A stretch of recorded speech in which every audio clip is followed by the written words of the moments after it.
Hi everybody, how are you? My name is Dan Dulac and welcome to my channel where I'm building a V10 powered Ultima Evolution convertible. On this special episode, we're gonna do a little something different. For a lot of my newer viewers, I put together a little bit of a video to summarize, call it the first half of the build, the first 20 episodes in about 30 minutes. So I went through and kind of edited and looked at all the first 20 episodes and put together some of the highlights. And what I thought I would do is create a two-part summary, build summary. And what I'm going to share with you now is part one. So this is part one. This will take us right about through from delivery day all the way through to finishing up the custom exhaust header system I put together. And then when we pick up in part two, we'll follow that through all the way to where we are today. So it's been something I've been meaning to do. It's about 30 minutes long, a lot of music montages in here, so I hope you enjoy it. Let's jump in and review the first 20 episodes, which encompasses about a year to 18 months of work. So without further ado, let's get after it.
Cutting into a brand new Ultima. It's a little bit surreal, but what are you gonna do? Here we go.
The other thing I decided to do was fabricate my own brake lines, my own hard brake lines out of nickel copper alloy. Really easy to maneuver and manipulate those lines. I just find them cleaner looking than the Ultima factory braided stainless lines. A little bit more work to put in place, but with the right flare crimping tool, really easy to work with and to get right. It's not expensive either. I highly recommend this setup if you're in the middle of a build. Here's the rear T-fitting, and then at the top of this picture you can see the brake tab. I made my own mounting tabs as well, so I could put them anywhere I like, and any reason to use the plasma table, I am in. All right, so while I was in the middle of this brake line install, I figured I would install and put power brakes in. So this is a dual servo power brake assist unit that I picked up. Pretty small unit for what it does. Had to make my own mounting system. You can see the feet here. Really easily fabricated with some angle brackets, some basic welding. And then with the steering shaft installed with the steering, you can see tight clearances, but I rotated everything to make sure everything's clear, and it all works really well. So pretty pleased with the brake setup so far. A couple other things I wanted to show you guys was my custom pedal setup. So given I'm putting the 5.2 liter V10 out of the R8 / Lamborghini Huracan, I decided what I was going to do was retain the same pedals that are in both of those cars too. So this is an electronic gas pedal. There's no cable, makes it a lot easier. This is the actual gas pedal out of the Huracan and the R8, as well as the brake pedal. And I customized the brake pedal to fit on the brake pedal pedestal. And then I made custom mounts. You can see here these black mounts so that everything is bolted up and nice and tight and fixed. And then here is a dead pedal. So normally there's a third pedal mount for where a clutch would go. You can kind of see the hole right there where the clutch master cylinder would go right here. But given no clutch in this car, I'm going with the 7-speed dual clutch S-tronic gearbox that comes again with the Huracan and the R8. No need for a clutch pedal, so I have a nice spot to rest my foot there on maybe a long road trip. Next part of the build is getting straight to work on getting the suspension set up, and that's what you see pictured here. Pretty straightforward affair, upper, lower control arms, uprights, and you'll also notice I have some, in place of the shocks, I have some fixed aluminum flat stock, and this is to set the car at ride height so you can do a basic string alignment, which is what you see here. Simply put the wheels on and you can use the string, once it's all squared up and level with the chassis, to align the car, the caster, the camber, the toe, just a basic alignment. So when the car is on the ground, you can push it around and in fact drive it to the alignment shop once it's ready to go. But a long ways to go before we get there. Next up was to finish up the shocks, and on this great day the UPS driver dropped this box off with my iLift ride height suspension, so I can do adjustable ride height. Here you can see the air cups bolted to the shocks.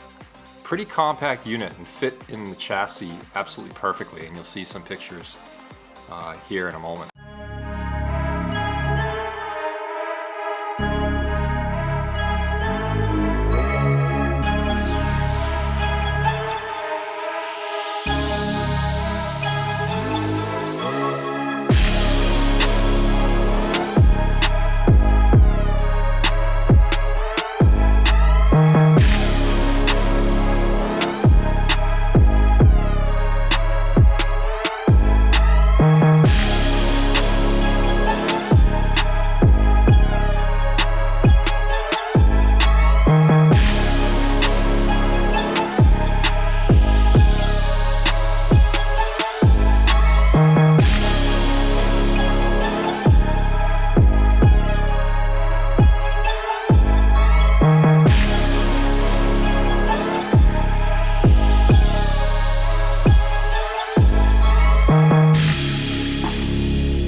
With the motor back in, you can see the notch I had to cut out, and fortunately it all lined up perfectly. So the next up was to figure out what I was gonna do with the engine wiring harness. I've got the engine harness stretched out here over the rear tires.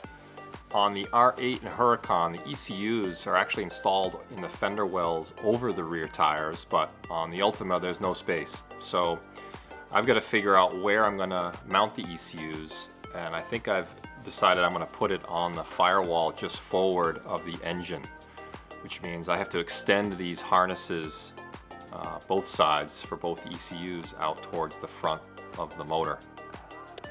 Here's a side shot of the motor, and where you see these squiggly lines, that's in the general area. I'm going to try and mount those two ECUs. With a plan of attack in place, now it's time to get extending the wire harness.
So I'm starting to work on the oil lines to and from the motor. As you may know, this motor is a dry sump system, so there is no oil pan. Oil is pumped out of the motor here and then ultimately gets returned here. Here I'll throw up a diagram that you can see of the original setup on the R8, Audi R8, so you can see how that looks. And you can see it's a pretty simple system, pretty simple design, but that's not gonna fit in the Ultima. So I've got to figure out a better way, a cleaner way to reduce the size and complexity of this system. So here's what I did. I've already cut off, I've taken, these are the original OEM lines that come with the system. I've already cut off the one fitting that goes out of the engine into the cooler. And that's actually this fitting right here.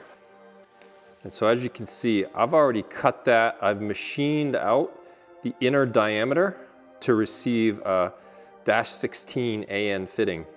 You can see how this is gonna look. There's a little lip on that fitting that I've machined out to fit perfectly in here. And then what I'll do is weld or braze these two pieces together. And see if I can do this one-handed.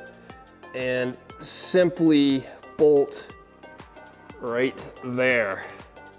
All right, so after some research, I decided against TIG welding these fittings together, given the nature and size of them. I decided instead to use this stuff that I found from muggyweld.com. It's a silver solder, supposed to be withstand 70,000 PSI. So anyway, I'm gonna give that a shot here. Never used this stuff before. YouTube has some great videos on it. Applying a liberal amount of flux on the inside of the joint, outside of the joint. takes a little while, and the key here is to apply the heat not directly on the joint because you'll burn off the flux, but kind of the top and bottom. You can see I'm rotating the heat up and down. And watch too, I've sped this up, I don't know, 8 times. You'll see the color starting to change on the stainless. It's starting to turn like a golden color. And you definitely want to get this to the point where the flux will melt off from the silver rod. As you see, it's kind of got a cleaning action to it. And then as you wipe on the silver, it really gets sucked down into the joint, sealing it. You can see the color of the stainless now is turning red, and you don't want it to be bright red. You want to keep it dull red, as per what I learned on YouTube from Muggy Weld. So came out pretty well. This was the first fitting I did. The second fitting, actually, I think I did even a better job. Put the heat gun on this, 768 degrees Fahrenheit. Can actually move the solder around with the flame. If you get a blob on there, just put a little flame to it, and you can manipulate the solder into the joint.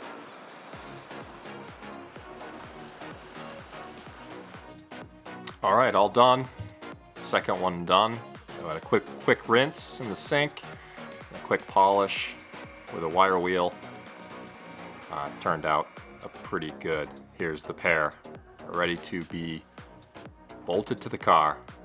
I gotta say, this is much cleaner than any TIG weld will do as well. So with a small part like this, TIG welding is just overkill anyway. So 70,000 PSI will hold up here. I'm pretty happy with it. Let's get it in the car. This would normally sit something like this in the R8, but the exhaust system is gonna go here. There's just no room for it. The canopy wouldn't even close with this behemoth of a sump here. So that's why all the modifications are required. I can't reuse, unfortunately, reuse any of this. It's a well-engineered piece. I just can't use it. All right, so after a lot of research and trying to understand how sump tanks are built and what the inners look like, I decided I'm actually going to use a piece of this R8 sump tank, and I'm going to use the top section, that cylindrical section that you see. That's actually just a little over 6 inches in diameter, so it'll work really well with the design that I've come up with for my custom sump tank. Here's the design I came up with, again back in Fusion 360. I made a mock-up of the top piece you just saw off the OEM tank, but it will basically compromise a 6-inch pipe as the main body, and then this, what I'm calling a boot extension, which will hold another gallon of oil. So combined total, this will be about a 2-gallon sump that will leave about 4 inches of airspace towards the top. Cross section, there's a couple of baffles in there. Again, just looking online to see how these tanks are normally constructed, I tried to replicate as much as I could, given that certainly there's a reason for those baffles to de-aerate the oil coming in.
Getting closer to starting to fabricate the headers, the exhaust headers for this thing. So just to give you an idea of the space I'm working with, obviously the chassis angles towards the front. I've got the most space here and the tightest space for this first port there.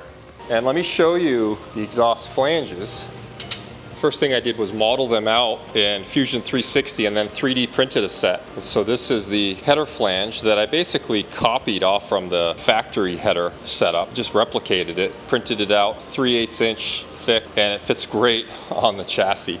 Then what I did is I tried plasma cutting on my table and it just didn't give a clean cut the way I wanted. So what I ended up doing was just sending my CAD design off to a laser cutting company, and they laser cut these flanges, so it looks really, really good. And then I machined and milled off, you know, these little feet, these angled feet at these wedge attachment points, the way it wedges into the side of the block. So they came out super, super nice. So this is what I will ultimately be starting with for the exhaust header design. I made this is 3/4 inch steel that you see here. This is what I'll use when I start to weld this up for the final time.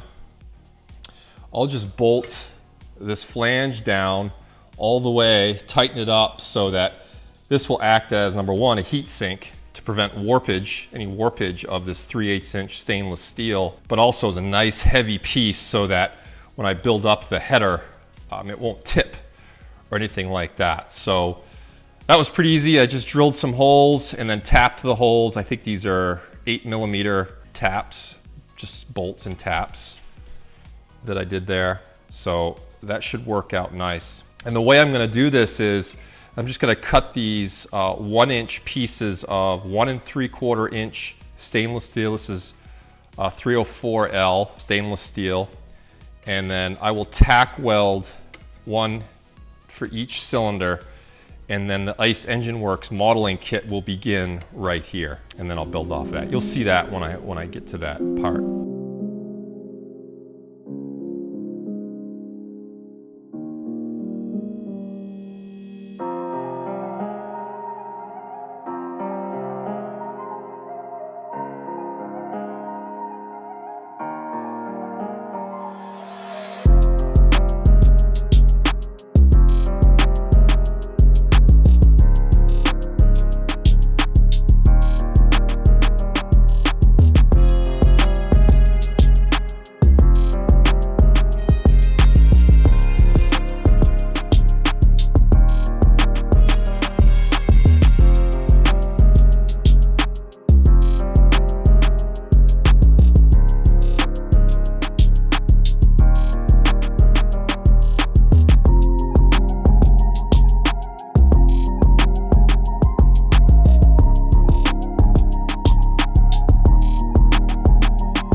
All right, guys, that's going to do it for part 1. Stay tuned for part 2, where we bring you from episode 20 to episode 40 in hopefully about the same amount of time, 30 minutes. So stay tuned for part 2. We'll see you then.